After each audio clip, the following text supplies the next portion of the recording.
Hello everybody, welcome to the United Stands. I'm Mark Goldbridge, we're in the studio, so smash a like and we've got lots to talk about this morning. I'm going to get into the Amorim's danger zone conversation. Lots of people this morning saying, if Liverpool are going to sack Arne Slot, who has a very good win ratio and has just won the Premier League, why Man United not sacking Amorim? Is he in the danger zone? Should he be in that? Also, what's going to happen in the January transfer window? An update from Rob Dawson I didn't talk about last night. I will be talking about that as well. Also, I've just been speaking to Beth. I've stolen an idea. She knows about it, about Bruno. We'll talk about that. Also want to talk about Mason Mount. There's talk of Rashford to PSG. We've got an update on Semenyo. Dorgu, is he a player also who maybe it's over before it's begun? Is that unfair? We'll talk about that too. The AFCON, we've got an update on that, and I want to talk about Manu, Agate, Yoro, Xerxes as well. Lots to get into this morning, and obviously get involved in it as well, because I think over the last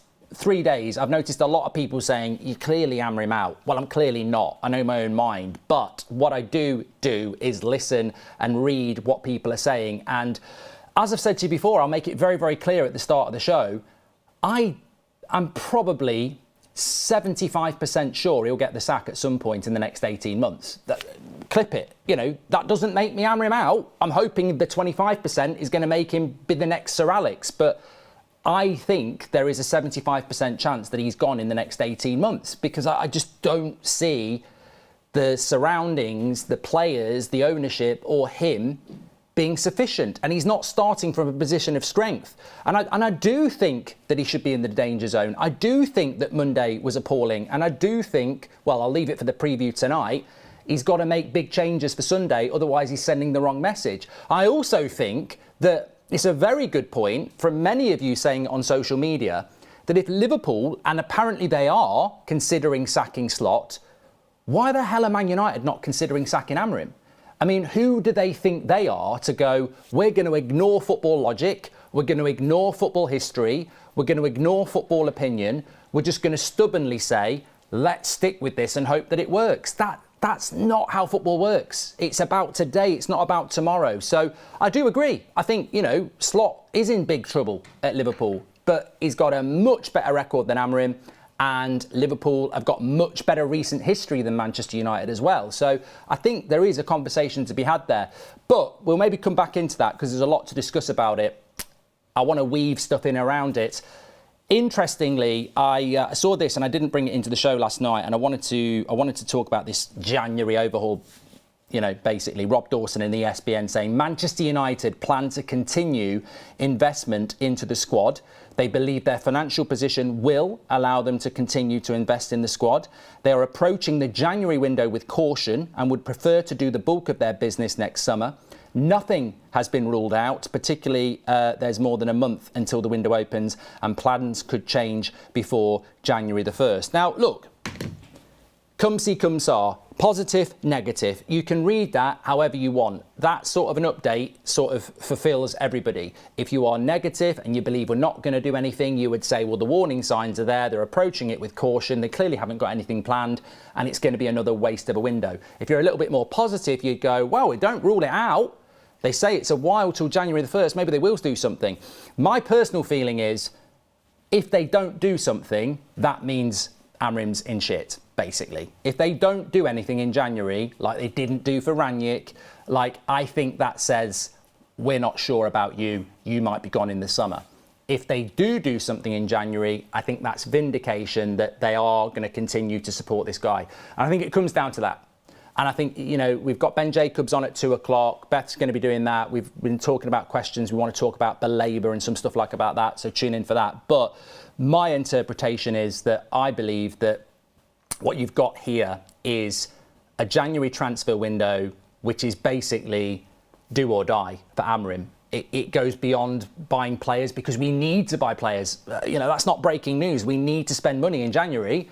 If they don't spend money in January, then I think that's a big indicator that they're going, because we're a business, we're not a football club. And what I mean by that is if they don't spend money in January, they know that maybe they're looking at win ratios, maybe they're looking at we're not going to be in Europe, maybe they're looking at Amorim's only got 1 year left on his contract, and I mentioned that at the start of the season, and maybe they're going, look, we're going to have to sack this guy, It's going to cost us money to sack him. The new manager's going to want their own players. So let's wait until the summer to see where we are, because if we spend money on players now and then the new manager doesn't want them, we've also got to sack Amorim. It costs the club money. I think that's where I am with this. And I don't know which way they're going to go. I think that they want to keep Amorim, but if they don't spend money... Look, if you want to keep Amorim and you're 100% behind him, you've got to buy in January. I don't think there's anybody in this chat or fan base that's going to go, United don't need to spend in January. We absolutely do. So if they're going to keep him, you spend. If you're not sure, even I would admit, if you're not sure, you would go, why would I waste the money on a guy I'm not sure about? So I think we're going to get a very big indicator in January as to just how much they really do back Amorim. Because so Jim Radcliffe can say 3 years, this is our guy, and I'm pretty sure they want to keep him, but we'll find out in January, I think. And I think they will spend. I think they will spend because I think it's the guy. I think this is the guy they want, and I still ridiculously think that we've got some very winnable games coming up. I mean, we have got Wolves twice. I mean, having said that, we did lose to Everton. But look, I would hold on to that point very, very quickly. The contract of Amorim is up a year in May. Nobody goes into the last year of their contract. They don't. You don't do that with a manager. You don't go, let's see what happens. So they've either got to give him a new contract in May or they've got to sack him. Because with 1 year left on his deal, and I think there is a +1, but you've still got to give the +1. So that's like a new contract anyway. So whether he's got a +1 or whether they've got to give him a new contract, they've got to make a decision on that by May, because no manager can go into the last year not knowing what's going to happen. It will make us perform worse. So that's a big key as well. Lots to talk about this morning. Give me your thoughts on it. But yes, I started it off by saying danger zone. As I said, I think the January window has to be a key indicator of what's going to happen. And somebody just said, so why aren't you Amorim out? I mean, I suppose, look, we're a big community. I'm the person who sits here most of the time. I generate the conversation with you. You generate your own ideas. So I get it. Like it's almost like a sounding board, isn't it? But you must have your own opinions, and you must have the strength of the conviction to believe in them and justify them. That's your responsibility. That's what this community is all about. I am not Amorim out because I look at it and I wasn't... For me, it's like the definition of insanity is doing the same thing over and over again. Boring, you know, we say that all the time. Sack the manager, cycle. We all know about the cycle. But I was in the same position with Ten Hag. I didn't want Ten Hag to be sacked because I didn't want to sack another manager. And then it gets to a point where you go, we've got to do it. And that might happen with Amorim. I just do not see why we should keep sacking managers. But the counter argument will be, just because Jose wasn't right or Ollie wasn't right, it doesn't mean Amorim's right. Like, you know, maybe he isn't the right guy. But I don't have the power to sack him. If I had the power to sack him and I knew what the money was and I knew who was available, I'd be more learned in making the right decision with that evidence. I don't have that evidence. But looking at it as a fan, pragmatically, I would rather we stick with Amorim, we start winning games and we start turning it around, because that will be less disruption. Another manager means another pile of shit on top of the shit that he doesn't want, another risk. You know, what happens with the players that don't perform? The best path is that it works with Amorim. Of course it is. And I do like him. I think he speaks so much sense. And, you know, just some of the things that he said, like, you know, the Spurs game was massively frustrating, how he spoke about the Everton game. He does speak to us in the way that we speak. So I like the way Amorim speaks. But there is a contradiction there. I mean, I'm riffing here, but like the way he speaks in interviews and aftermatch and everything like that, I really, really like him. The way he manages games, I'm sort of like, that's not what you're talking about, though. You know, you talk about these standards, you talk about this, that, and the other, and then you pick him or you don't do that. So I get that. Look, my honest answer is I want it to work out with Amorim. I do like him, and I don't want to sack another manager because I think we've done it so many times and we keep getting worse. The reality is, are we worse today than we were under Mourinho? Yes. Are we worse today than we were under Ollie? Yes. Are we worse today than we were under Ten Hag? Yes. So if we sack Amorim, are we going to be saying, are we worse today than we were under Amorim? It's like a pass the parcel, isn't it? We're getting worse with every manager we sack. And That's probably because the job becomes even harder with every manager you sack because, you know, the players become even weaker, you know, because they're so accustomed to failure. So I suppose that explains it. But I agree. I do agree. I look at what's happening with Liverpool and I go, well, that's standards. That is standards. They've just won the league and they've lost, what, 8 of their last 10 games? But they've just won the league. They've been through a lot. You know, Jota's passing, players leaving, new players not working. There's lots of reasons why it's not working at Liverpool. And let's not forget, Man City lost a lot of games last year as champions. And Pep turned it around and they kept him. And maybe Slot will turn it around or they'll keep him. But they are considering sacking Slot. And he won the league a few months ago. That's standards. That is standards. When Chelsea sacked Mourinho after he'd won the league before Christmas, that's standards. That's being a football club that goes, I know you won us the league a few months ago, and I know that you might turn it around, but we have standards here and we can't wait. You're gone. I'm not saying Liverpool will do it, but they're considering it. Man United, when you look at the last year, very lucky that this is being allowed to continue, and it has to be right, because if it's wrong, we're damaging ourselves, aren't we? So that's why I say I hope it's going to work. I'm not at that point where I'm screaming for a new manager. I haven't even thought. I think if you want a new manager, you've got to think about who the new manager should be. But he's got to be in the danger zone. It's a perilous situation. These are the sort of games that if you lose, Everton's, Watford's, as we saw with Ollie, West Ham's, as we saw with Ten Hag, you don't lose your job for losing to Liverpool, or although Mourinho did, to be fair. It's these types of games. So he is in the danger zone. And honestly, I think he'll lose his job in the next 18 months. Maybe it won't be in the next few months, but I think the pattern is that I can't see that consistent trajectory. I want to, but I can't see it. That's sort of where I am with that. Let me carry on. So I thought I'm going to bring this in because I wanted to bring it early into the show, and I'm not stealing it. I'm shouting it out. So I was talking to Beth about half an hour ago, and she was talking about and it fits in with Bruno before we go into, and it fits in with Amorim before we go into some of the topical stuff.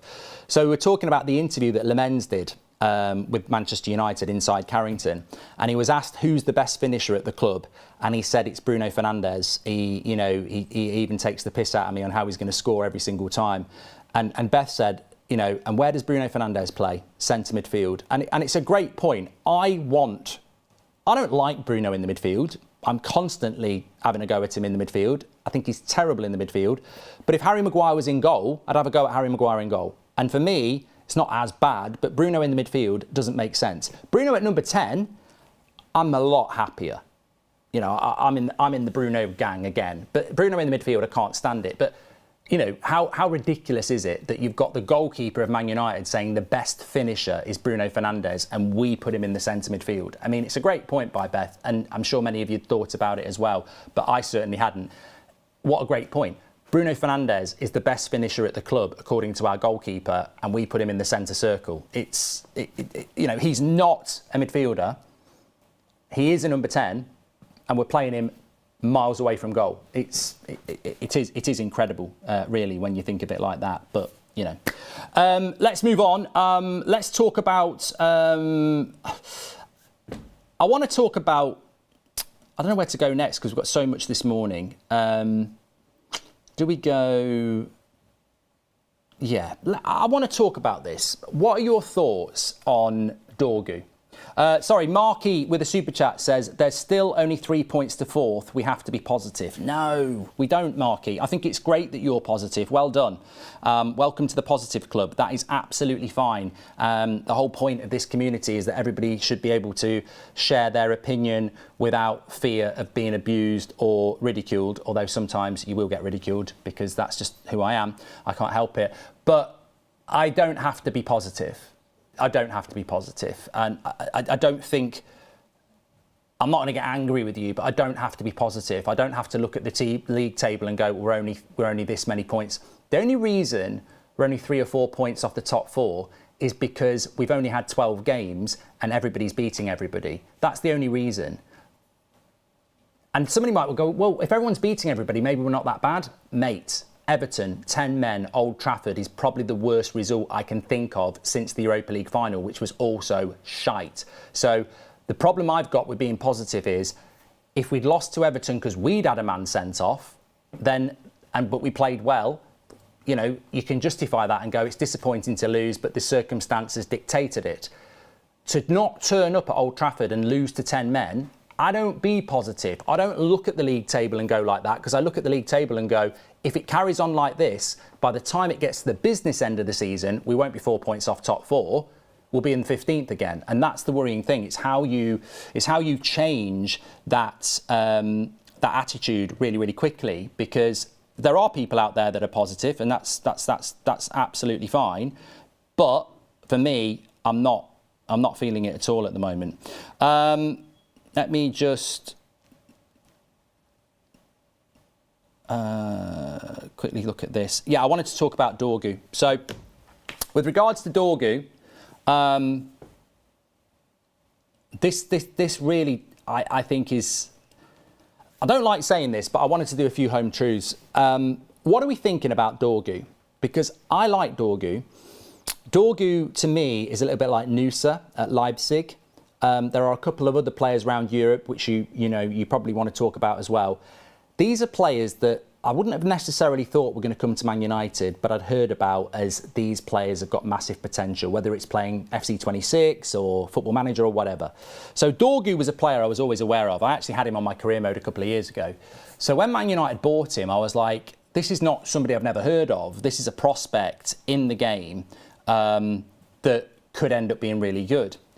I think we've got a big problem with Dorgu. And I would add to that list, I would say Dorgu, Mainu, Agate, Yoro, Xerxes. Dorgu, Agate, Yoro, Mainu, Xerxes, right? Not Bruno, Casemiro, Luke Shaw, Maguire, the senior leadership team that I think, can't be part of the future. We're talking about Dorgu, Agate, Mainu, Xerxes, Yoro, who can be part of our future, but I'm worried about. Because I think we're approaching the point, I think we've already hit the point with Agate, I think we've already hit the point with Xerxes, and I think we're approaching the point with Mainu and Dorgu where their career at Man United is in jeopardy. And people will say, oh, what are you talking about? You're being melodramatic. Hold on a minute. Tell me a player that we've developed at Man United in the last 5 years. Dorgu's a prospect, Mainu's a prospect. Look at the reaction to Dorgu over the last 8 months. There has been some of us going, he needs time. He's not going to be the finished article yet. At that age, Patrice Evra wasn't even playing for Monaco, let alone Man United. So he's a prospect. He's going to have issues. We need to nurture him. Are we nurturing him? Is it nurturing him when he's getting jeered and booed and, not booed, but, I'm talking about on social media, Dorgu's shit. This is not the place for nurturing players. It flies in the face. I wanted to talk about this because it flies in the face of what we're trying to do as a football club. We're forever being linked to these 17, 18, 19-year-olds from all around Europe and the world that have got great, great talent. But we don't have a pathway to the first team. And I think Dorgu represents that. I think I like Dorgu and I want him to be the solution, and hopefully he can be, and hopefully that can be part of this Amorim vision that we're not seeing at the moment. But we've got a huge problem because I speak to United fans, I see United fans, and they're already writing Dorgu off at just 21 because that's what the club has become. It's become a club where you need players now, and it's not an environment to nurture. I mean, when you look at Dorgu from January to today, that's what, 10 months, 11 months, it's November. There's been little bits of progress, and then he's on the roller coaster. And what you need with a younger player, when you look at Phil Foden at Man City, it's that gradual improvement, build the confidence gradually. And at United, we don't have the environment for it. And under Amorim, he's in and out the team as well. It'll be Delo at the weekend. He was subbed off on the Monday. Yoro with Maguire. He's out the team when Maguire's back. It's like the environment is really toxic for developing players, and the manager doesn't have the security or comfort to stick with them, and the team doesn't have the players to nurture them. You know, Bruno Fernandes as a captain's throwing his arms around like a petulant kid. So I think you've got to look at that and question the club again. Why are you so obsessed with buying loads of young players when the fact is this is not the environment to develop them? It really, really isn't. And I think Dorgu represents that. He's not done yet, but it is salvageable. I think Dorgu, Menu, Agate, Xerxes, Yoro are players that it doesn't have to be over. But a little bit like Amorim, we sort of know it's moving towards it being over the way things are going at the moment. I mean, I can see Dorgu playing for AC Milan in 3 years' time and the Man United dream's over. I can see Agate at bloody Sporting again in 2 years' time and the Man United dream's over. It's something we need to do. Slazy says the inconsistency is the biggest issue for me. If we're consistently bad or mid, it would be easy to improve. But we win at Anfield 1 week, giving us hope, then lose to 10 men the next week. I think you're right. I think there really is that. I think it is true. I think there really is that whole. We never know what we're going to get. The Forrest Gump box of chocolates. You win at Anfield, you lose at home to 10 men Everton. It's tiring. It's exhausting. It's confusing. Light switch FC, as Rob Always United says, one of our members. But Danny says, stop the nonsense, tear up the underperforming players' contracts, find them and show them the door. But I think it's a great point. You know, I was thinking about this, like with Dorgu, like, and it could be Menu. And somebody just said, why are you talking about Yoro like that? Mate, do you not read the room? Like, I was talking about this with Beth this morning. We were talking about Yoro. And I was like, it's probably something I need to focus in on. Because I'm seeing a lot of people saying Yoro's shit, he's not actually that good. I haven't noticed that because I'm still locked in on Yoro started the season well. Yoro's not where Dorgu and Agate and Menu is, but he could be there. He could be there very, very quickly. I don't think he'll start on Sunday. And people are already starting to say he's not that good as a teenager, you know? So this is what I mean. It's not the place to nurture players. I feel the whole Amorim project is a shambles, says Keel. And Nick P says, I think we've got a really good Serie A squad below our three or four best players. The rest are not good enough. That's the best way I can describe us now. But I think this speaks to the issue at Man United and we have to find solutions, and I'd be interested to know what your solutions are. My solution is obviously right at the top and we're not going to get it. You need to change the way the club is run and provide that security that a Todd Boehly gives Chelsea, in the sense that we're going to spend our way out of this problem. You know, we're going to buy the best players and that's what we're going to do. Whereas at United, we're trying to do it on the cheap. We're trying to buy young players. I don't think surprise, surprise, Cilla Black, I don't think the INEOS plan works. It doesn't. I don't think it does. I think they're trying to copy the Chelsea model without spending the money Chelsea spend. They're trying to buy younger players in the hope that they become valuable in the future or they become good enough for the team in the future.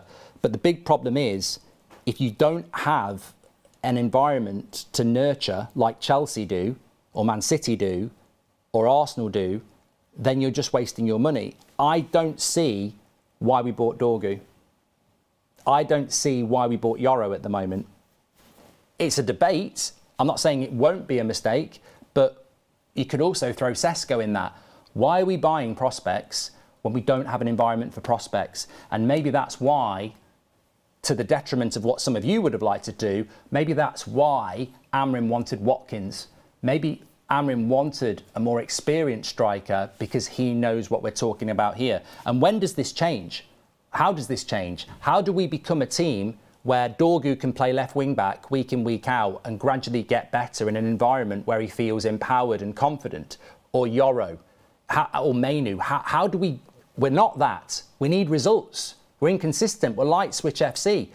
So why are we going down that road? Why is it every couple of weeks I say, oh, look at this 19-year-old we're going for. You know, Obi, Kone, Heaven, where are they? Nowhere near the team. Because it's not the environment. They're all going out, Leon, they're all going out on loan. Because this is not the place for you. You know, Dowman's playing for Arsenal now and again at 15. We've got Heaven, Obi, Kone, can't be anywhere near the team. We've got Dorgu, who's going to be coming out of the team. We've got Yoro, who will probably come out of the team if Maguire's fit. This is not an environment for young players, and yet we're going down the young player route.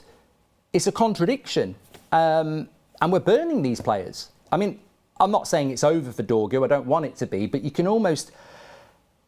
The club don't decide the movement of this football club. You decide it. And I can't control it, and you can't control it. I see people in the chat saying, I think Dorgu could be a good player, and I agree with you, but it's a bit like saying, I want Amorim to succeed. I still sit here and say I think he's going to get the sack in the next 18 months, and I'll still sit here and say, I think Dorgu is going to be a failure. I don't want him to be, but I think he's going to be a failure because his confidence is being knocked all the time by being in and out of the team. Fans are starting to say he's not good enough, and I don't blame the fans for that. I think it's the environment. Like, this is not the environment to develop the player so that people go, he's a good player. We're chucking them in and going sink or swim, and they're going to sink. Of course they're going to sink.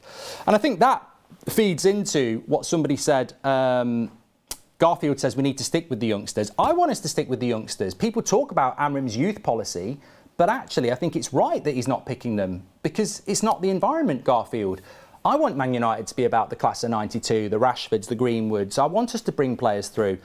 But I'm telling you now, it's not the environment for it. And, you know, it's absolutely factual. Absolutely factual. But then the flip side of that coin is that when we're talking about the midfield targets and the Elliot Andersons and, you know, the Adam Whartons and the Stillers, the jeopardy is going to be, have we got European football and have we got the money? And if we haven't got the money, you've got to go cheap and young. And then the cycle continues. Man United are on their arse. To climb out of that situation, you need warriors. You don't need kids. And the signings of Mbeumo and Cunha are good, but they're not midfielders. They're not defenders. They're not wing backs. When you look at the wing back positions, we're severely lacking. When you look at the midfield, we're severely lacking. And we need to spend on those departments, and we need to spend on players that are leaders and warriors. And I don't think it fits in with the INEOS. I mean, look, INEOS have basically said, so Jim Radcliffe has basically said, we're not going to spend on people over 26 and we're not going to spend Pogba type money anymore. Well, Pogba type money is 90 million and people over 26 tend to be experienced. So you're shutting the door on the Ollie Watkins of this world and you're opening the door on the Sescos of this world. And you're shutting the door on the 100 million Elliot Anderson deal and you're opening the door on the João Gomez deal. And ultimately, you've got to look at what the club needs. Declan Rice at £100 million for Arsenal is a bargain. He's changed that club. Caicedo at Chelsea for £100 million and Enzo Fernandez for £100 million is a bargain. We've got an owner that's going, no more big wages, no more big transfer fees, no more players over 26. That's so tunnel visioned. It's so ridiculous because, yeah, I don't want to buy Alexis Sanchez again, who's 29, injury prone and, you know, on a ridiculous wage. I don't want to do that. But on the other hand, I don't want to buy Jadon Sancho at 20 and give him 250 grand a week and spend 75 million on him. There's no difference between Sancho and Alexis Sanchez other than 9 years, but effectively they're the same thing. We're closing our eyes off to big wage, high value players. There's nothing wrong with it. There's nothing wrong with spending £100 million on a midfielder and giving them 250 grand a week if they are worth £100 million and 250 grand a week. Our problem has been, our high wage bill has been spending ridiculous money on players that aren't worth it. Like Harry Maguire was never an £80 million player and he was never a 200 grand a week player. You know, he wasn't. He was probably a £50 million player on 150 grand a week. And the list goes on and on and on. I think with United, it's weird at the moment. Slow Sports News says, I was at the game on Monday. I've never heard so much negativity on players from other fans. It was consistent and needs to stop. The likes of Yoro getting screamed blew my mind. He's 20. But look, I don't blame the fans for that, mate. You know, the fans are, you go and watch a crap film and people say it's crap. You go and listen to a crap comedian and they get booed. Like, that's what happens. And Man United were crap on Monday. They were crap. So fans pay a lot of money, mate. They travel from all over the country, all over the world. And it's a Monday night. No one likes a Monday night game. You've been waiting all weekend. You can get in the top four and they play shit. So whether it's Yoro, Dorgu, Bruno, that's the deal, right? You're going to get it from fans. That's always been the case. 80s, 90s, today. You're going to get it. I haven't got a problem with that. What I have got a problem with is why that's happening. You know, why are Yoro and Dorgu as kids in that team getting that stick? surrounded by more experienced players? Why can't they be better and provide them with a nurturing environment? As prospects, you're going to make mistakes. As prospects, you need nurturing. Why have Man United gone down that route? It's only going to make things worse. I think United need to spend £100 million on a midfielder. I think they need to get the best midfielder they can, which is what Arsenal did, which is what Chelsea did. And I think we need to buy players that are, I don't think we need to be the ageism needs to stop. I don't really want a 29-year-old, but if it's a 29-year-old who's going to make us better for the next 2 years, then why wouldn't you do that? We need to buy what we need, not what we want, says Blue Phoenix. Exactly. And I think I deviate a little bit here. When I look at Mason Mount, right, and I like Mason Mount as a player when he's fit and he can play every week. I think there's an interesting player there. Maybe he doesn't start, maybe he does start. I'm not here to have that debate. I look at the Mason Mount deal, right? 250 grand a week, £55 million, 1 year left on his contract. Doesn't get mentioned much. 250 grand a week, £55 million with 1 year left on his contract, basically been injured most of the time he's been here and can't play 90 minutes. Catastrophically bad signing, right? Wizza at Newcastle, they won't shut up about it. Oh, he's not even played for them yet. Wizza's not even played for them yet. What a waste of money. Only had a year left on his contract and they spent £55 million on him. What a waste of time. We basically did that with Mount. And then people go, whoa, yeah, but Wizza's 29 and Mount's 25. Again, we're talking about age again, aren't we? Oh, the Mount deal's okay because he's 25 and Wizza was 29. Age means nothing if he ain't going to play. Is Mason Mount at 25 going to play when he's 28? Is he going to get any better? No. If anything, the Wizza deal's a better deal because the contract will be shorter. With Mount, we've got him for the next 5 years. So if he's not fit, he's not fit, is he? And there endeth the lesson. That's why United are scared about spending money on players, because they keep making silly mistakes. And that Mason Mount deal was a massive, massive mistake. But you look at Declan Rice, you look at Caicedo, and we did look at Declan Rice at West Ham. We did look at Caicedo at Brighton. We looked at him before he went to Brighton. There are good deals to be done. And if you were paying Declan Rice 250 grand a week at the moment and you'd spent £100 million on him, you wouldn't batter an eyelid. And United seem to have got locked into this fear of the past. And we're not going to buy people over 26 and we're not going to spend over £70 million and we're going to go with loads of young players as well. And this team needs money on it. This team needs experienced players. If we want to develop young players, we need experienced players to develop them, and we don't have it. Our leadership team is shite. Guitar Panda says, is winning at Anfield even that special anymore? Says Guitar Panda. Well, look, Anfield has become Lyon. I loved that Lyon game. It was one of the best games I've watched of United in the last decade.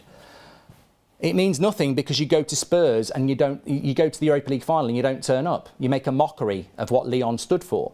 And the thing about the Anfield win is it was a great win. Again, a Maguire header. But you make a mockery of it by doing what you did against Everton, and that's United. You can't trust them. You just can't trust them. Mason does enough when he's on, in my opinion. Monday he got to the byline, pulled the ball back to Bruno, who spooned. Mate, Lawrence, look, I don't mind Mason Mount as a player, but come on. If somebody said, I'll give you £30 million now, I'd say, are you a football club? No, doesn't matter, you can have him. I don't care. I mean, it doesn't matter to me how good he is. It's one of the worst deals we've ever done. The guy can't play 90 minutes. I'm telling you now, if we get into Europe next season, he's redundant. 1 game a week and he still can't play 90 minutes. There is a huge issue with him. Huge injury issue with him. And I don't think he's ever going to get over it. It's insurmountable, in my opinion. And he had this issue before we bought him. Morons. Anyway, let me bring a little bit of transfer stuff here. Look, most of the transfer stuff's going to be at 2 o'clock because we've got Ben Jacobs on, but let me just bring some of this stuff in from this morning. So, around Semenyo, Breaking news this morning that Man City are going to enter the race for him. Look, I feel like I'm alone on this one. And I've seen a lot of people, from David Ornstein, Ben Jacobs, and again this morning, talking about Man United and Semenyo. And look, maybe Man United will move for them. I very much doubt it. He will be on the move in January. Maybe it'll be Man City, maybe it'll be Liverpool, maybe it'll be Chelsea, I don't know. I can't see it being Manchester United. I really, really can't. If we've got £65 million and we spend it on Semenyo, literally, I'm going to, I don't know what I'm going to do. I don't know what I'm going to do. I don't know what I'm going to do, but I'm going to get very, very mad, because if we spend another £65 million on a number 10 or a attacker before we buy a midfielder, I'm going to lose my shit. Realistically, we shouldn't be going anywhere. If they bought Semenyo in January and that was our business, I would lose it. I'd be like, what the hell are you doing? We have to buy a midfielder next. It has to be a midfielder next. In fact, I think the next 2 signings have to be a midfielder. Has to be. But as I said, as I've always been told, and I mentioned it back in April, and I said it all the way through summer, and it was from our very, very good source at the club, Semenyo never been an advanced target for Manchester United. He may have been on a list, but he's never been advanced, because we got what we wanted. Cunha and Mbeumo. So if Semenyo was third, maybe he was, maybe he wasn't, I don't know. But we got what we wanted. So Semenyo was never an advanced conversation. It was never getting 3 in the summer. So if we went for him in January, it wouldn't be because we've been chasing him for the last 6 months, because we haven't been. We got what we wanted. And, would you swap Semenyo for Mbeumo or Cunha? Maybe you would, maybe you wouldn't. Personally, I wouldn't. And personally, I'm very happy with what we've got in those positions. I'm just fuming that we didn't get a midfielder in. Xerxes getting stick after his first start from missing games from injury. This then was sidelined. Feels like he and Dorgu get the less amount of patience. And, class of 99, that's why I say it. I haven't got a problem with people who want to sell Xerxes or Dorgu or whatever. Make your own minds up. But I think you're a victim of the club. I think the reason you want to get rid of Xerxes and the reason you want to get rid of Dorgu and the reason you want to get rid of Agate is because the way the club have played it out doesn't make it conducive for them to perform. I mean, Agate is a little bit different because he's a bit older and, he has started games. But when you look at Xerxes and you look at Dorgu and you look at Yoro, they are players that have to be given opportunities to build, and they're not going to get that patience because the team's so shit. There is no patience. There is no trust. So we can't watch a game and go, well, the team's crap, they've lost again, but I'm really happy that we've got a 19-year-old centre-back who's developing well, because we're fed up with the team and we're fed up with the way it is. By Germany, Stiller and Micha, Rahm and Schlotterbeck, says Melcher. And also, just to add to that previous point as well, it's not like Yoro and Dorgu are playing well, because they're in a team that's not playing well and they're in a team that's not helping them. So they don't play well. So then they become part of the problem as well. And this is what I'm trying to say. We don't have the environment to develop these players. We don't have the environment. I know it's been said many, many times before, but when Nicky Butt was a kid and Paul Scholes was a kid, you're playing with the likes of Keane and Ince and Cantona and, you're being developed. They're not getting development. And it's strange that Man United, it's very, very difficult, as I said at the start of the show, it's very, very difficult to think this is going to change. It's very, very difficult to say Amorim's going to be a success or the next manager's going to be a success, because the not the rhythm, the plan, the strategy, the blueprint of the club is basically to not spend loads and develop. And it's just not going to work. We're Manchester United, we're not Brighton. There are standards, the results aren't good enough. The environment's not right. We're not in a relegation battle, but it's like being a newly promoted team and using your team from the Championship and thinking it's going to work in the Premier League. Look at what Sunderland have done. They've gone and bought a lot of players and they've made themselves a Premier League team very, very quickly. If Man United want to be a top 4 team, you're not going to get the time to develop players. You need to bring players in now. And that's why Mbeumo and Cunha have been looked at favourably and have done quite well. And the players that, De Ligt, to a certain extent, has been quite a good signing. But every player that needs a bit of development at Man United, when was the last time we bought a player that needed development that did well? So we've got Dorgu in January, that's not going great. We got Yoro last summer and Xerxes, that's not going great. Previous summer, Rasmus, that didn't go great. I mean, tell me, give me one. Give me a player that we bought as part of this let's buy younger players that's working. Like, I can't think of one. I can't think of a younger player that we've bought that we've developed. And yet that's the model. And talking about Xerxes, as I said, you should know this. We all should know this. If you don't play professional football consistently for 2 months, then you're effectively coming back from an injury. And when a player comes back from an injury, they're not sharp. And when Xerxes plays up front against Everton, I reckon he'd score one of those headers in 3 weeks' time. If he played every week for the next 3 weeks and then he had those headers again, I think he'd score one of them. I just don't think he's match sharp. And that doesn't excuse the fact that he was bad. We shouldn't say it's okay. But the reason he was bad is in part because he's not been kept fit. He's not been kept sharp. And when Mainoo comes on and he's not up to pace, it's because he's not sharp. And when Yoro and Dorgu are inconsistent, it's because the team is inconsistent and they're not starting every week either. I think 1 game a week would have helped us if we had a starting 11 that we knew that we could trust.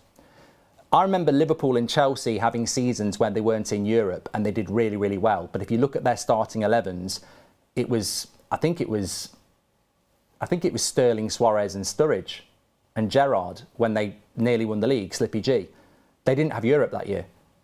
That's very different to the team that we've got at the moment where we haven't got a midfield and we've got a lot of prospects in the team. I think, look, I'm trying to find solutions here and I'm trying to look at the problems. And the solution is I don't think the solution is let's just wait and see. I don't think the solution is let's carry on down this road. I think the plan from above all the way down is wrong. I think we're buying young and we're hoping they're going to get better, but we don't have an environment for them to get better. They're getting worse. Like Dorgu is not developing at the level he should be. Yoro's not developing at the level he should be. They're being dragged down. And the problem with developing young players is between the age of 18 and 22, if they're in an environment that's not good for them, they won't develop properly. So the prospect that you buy at 18, 19, 20 isn't the player they should be at 23, 24 because you've ruined them. For example, Jude Bellingham could have been a Man United player. Absolutely made the right choice going to Dortmund. Absolutely. There was another player someone mentioned yesterday, you probably know it in the chat. Who was it? Who was the player that could have come to United and went somewhere else? And I don't think it was Caicedo. They're doing really well at the moment and they could have come to Man United and you look at it and you go, they wouldn't be that player at Man United. Like Jude Bellingham would not be the player he is now if he'd come to Man United. And that's the point. We're literally in 4K. Haaland, literally in 4K. That's the point. Absolutely. You look at Dorgu, you look at Yoro. Are they going to be the players they could be if they'd gone elsewhere? And if Bellingham had come to United, he'd struggle. And that's why we can't develop young players.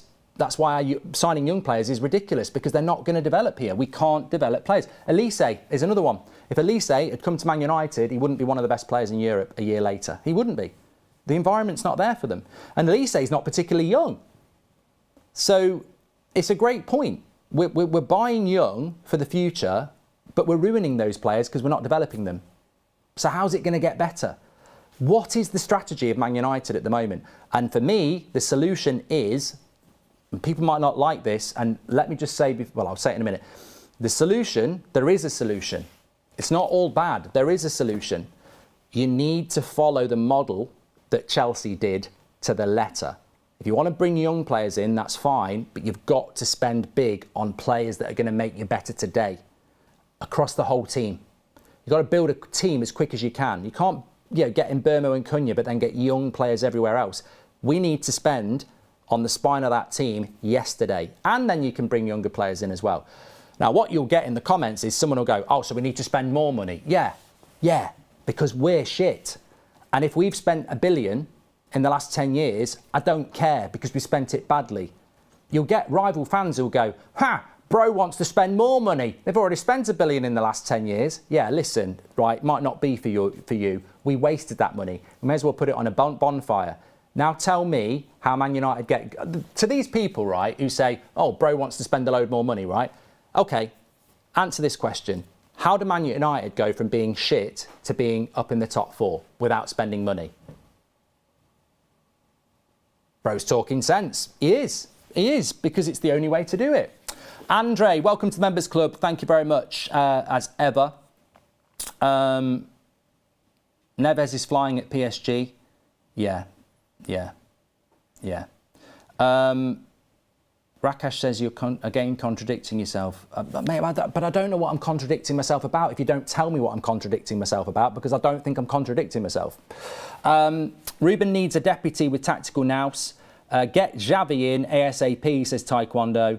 And look at Liverpool about spending. We need to spend, yes, but look at Liverpool. No, but Raj, that's... You've sort of walked into the trap there. I've put the cheese down and you've gone and had a nibble and bang, you've broke your neck with stupidity. Should have kept your mouth shut. Like, what are you talking about? Look at Liverpool. Of course, we don't need to look at Liverpool. That's the point. We've spent £1 billion in the last 10 years and we bloody wasted it. We don't need to look at Liverpool's summer. We're the masters of it. We're the masters of the universe when it comes to crap spending. But all right, I'll say to you, I'm saying the way Man United get back on top is we need to buy 5 or 6 top-class players ASAP. Can't go for young players, can't go for scrimpy players. We've got to go best players we can get ASAP. Obviously, this ownership can't afford it. That's part of the problem, but that's what we need to do. That's the way we need to do it, right? You're saying we shouldn't spend money, right? What should we do then? We don't spend money on better players, we're not going to get any better. So I find it futile when people go, oh, well, you know, spending money might not be the answer. Well, what is then? What is the solution? Because it's definitely not chucking in kids into this environment and watching them sink. And it's definitely not relying on the players that we've already got who have let us down numerous times before. We need new players and they need to be leaders and they need to be experienced and they need to know what they're doing. And you know what? If you had Ollie Watkins up front, maybe that helps Menu, maybe that helps Erasmus, maybe that helps Asesco. If you bring in a midfielder who knows what they're doing, maybe that helps Dorgu, maybe that helps Yoro, you know? Gift says, bro, spitting facts. Look, in relation to money though, sorry, the Christmas jumper is still available, but it's very hot because it's just fell down my back. Lovely. Very nice if you want to get one. We've still got a few, haven't we? We've still got this one. Check it out, United Stand Shopify. Rashford, very, very quickly, Rashford. So I can't remember where this is coming in from. I think it's coming in from the Spanish reports. Obviously, we know they've got a first refusal, Barcelona, but PSG are apparently sniffing around. I see this as a positive for United, really. I mean, Barcelona were very poor the other night. All I would say, I'm not going to spend a load of time on this. I'm just going to say, look, we need to raise money if we want to buy players because we don't have that ownership that's going to put their hand in the pocket and find ways to get money into the football club, which we could do, but we don't do.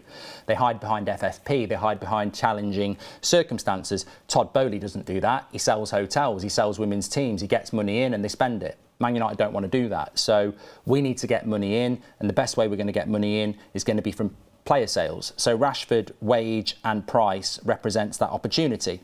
I think Barcelona might not go for Rashford. They might not be able to afford it, and if they do, they'll probably try and play silly buggers. So he is doing okay, and I think if PSG look at him and go, that's interesting, then you know that's always a positive for us.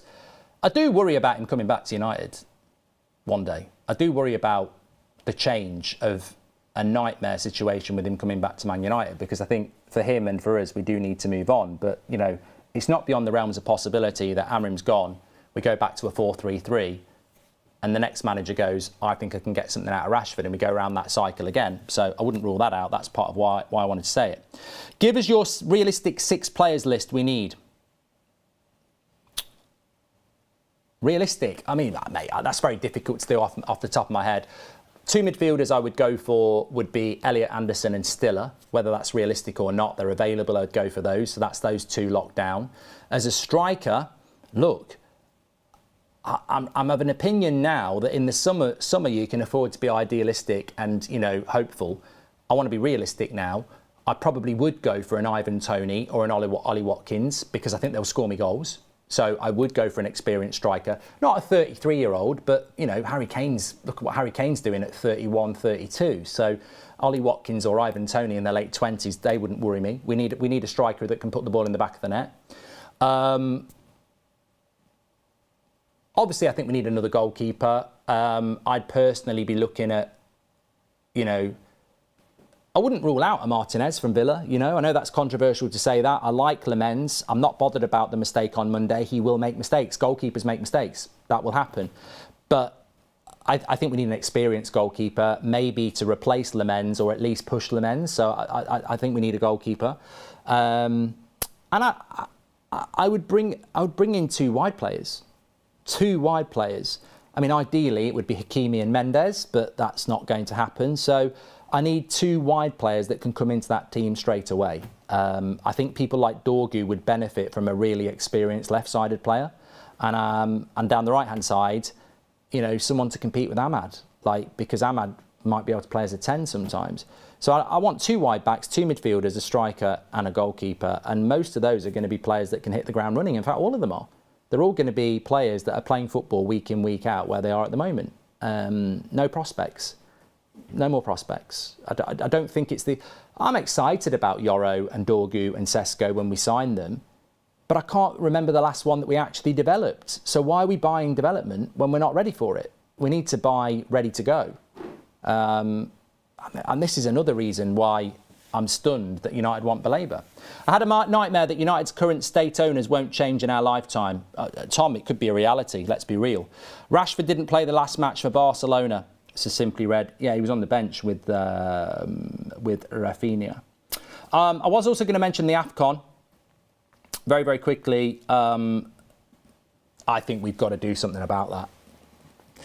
That Everton loss was not meant to happen. These next 10 games were meant to be very winnable. And I do not want to be going... Apparently, we might be able to keep Mbeumo, Ahmad and Mazraoui until the Villa game, which I think is just before Christmas. And they'll be available for Bournemouth and Wolves, I think it is.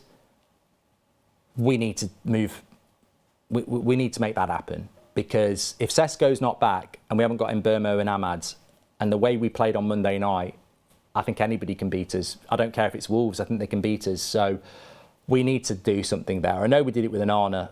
We need to do something there. Like, this is, we literally can't afford to lose any more games in the next 9. I'm sure we probably will, but we had 30 points. We wanted to hit at least 22. The max we can get at the moment is 27 if we win all 9. We need to try and keep them available. De Ligt would massively benefit from a decent midfielder. This is Slow Sports News. Look, I could talk to you about the midfield all day. I watched the Everton game, and the inability to play through the middle is astounding. Even before the goal and then after the goal, Bruno and Casemiro are locked. The defence have got the ball and they're locked off. Everton have locked off our midfield, so we've got to go down the wide and put the crosses in. And I'm looking at Bruno and I'm looking at Casemiro, and they're locked off. Like, they're not making any movements to receive the ball. You watch a Manchester City or an Arsenal or a Chelsea, their midfielders are moving. They're moving around all the time to receive the ball so that they can play through the middle. And Bruno and Casemiro, they were locked off against Everton. We couldn't get the ball into them. And that's madness. That's the whole point of having 3 centre-backs, is that you play a back 4 and you've got 2 midfielders. You can still play out, but you've got less options. You've got 3 centre-backs, like, there's an overload. you dribble the ball into the midfield yourself, or one of the centre-backs goes into the midfield and presents an overload, which frees up. I mean, it's basic. It's so basic. The inability to play through the middle when we've literally got an extra man there is madness. But I think that comes down to the midfield profile. I think if you dropped Reece James and Caicedo in instead of Casemiro and Bruno, they'd find the space. I think if you dropped Tonali and Bruno G in there, they'd find the space. I think it's the profile of the midfield again. But it killed us on Monday. The inability to play through the middle absolutely killed us, especially in the second half. I mean, yeah, we can get down the wide, because that's, Everton, at half-time, if you're David Moyes, you're going to go, look, there's no way we can stop them having chances. They're going to have chances. We've just got to decide what sort of chances we want them to have. Do we want them shooting from the edge of the box? Do we want them having crosses into the box? They obviously made the decision, we back ourselves on crosses. But they know Pickford's going to have to pull off a couple of good saves. They know the defenders are going to have 8, 9 out of 10 performances. And their decision was, we'll deal with crosses. And they locked us down the middle. And we couldn't find a way through with an extra man. It's incredible. I mean, you literally could have took a centre-back off, put an extra midfielder in, like Agate, and overloaded the way to find the way through the middle, but we couldn't do it. Mad, absolutely mad. That's low IQ though, and that's why I do agree with people like, I don't think Amorim should have to change his formation. He was appointed as a 3-4-3 coach. If we went to a 4-3-3, we'd be a better team because these players can only play a 4-3-3. And that's an insult to their intelligence, but they can only play a 4-3-3. They're not intelligent enough to play this system, which is why you need to bring better players in. Contradiction everywhere. Why did INEOS do it? Why did they bring in a manager for a team that doesn't play that way and then not give him players ready to play it? Let's bring a manager in that plays a completely different system to the way these players want to play, and then let's buy him young players who also need to learn it as well. Yeah. But as I said to you yesterday, factually, the first 2 years of INEOS were worse than we were 2 years ago. I just don't think they know what they're doing at the moment. I don't think they know what they're doing. Fantastic show this morning. Nice to be in the studio. We've got Ben Jacobs on the show at 2. Check out that. We're going to be leading on Belieber and why Man United are going for Belieber when he's playing badly. Why do they still want him? We'll talk about that and a lot of other things as well. Join us live at 2 for that. I might make a little cameo. And preview tonight for Palace. Probably the biggest preview we've done in a while because there's a few things that need to happen. Take care. Stay safe. Make sure you subscribe. Smash a like on the video. I'll speak to you in a bit.